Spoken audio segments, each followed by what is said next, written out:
موت شليته علينا الجيد والغالي حنين لو انت خليته وروحي نجروحه تدفن.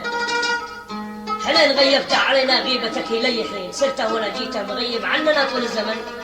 يا موت كويته فؤادي والقليل اصبح حزين والنوم طايرته وذوق الزاد ما طاوع حسن. هذا الزامن من كلمات الأخ حسن حميد الفهد، كما أنه تعزية ورثاء ومواساة بعد صديقه ابن خاله الغالي حنين حسن الورد، مع تحيات أبو مهران والفنان محمد عبد الصلاح الكوفي.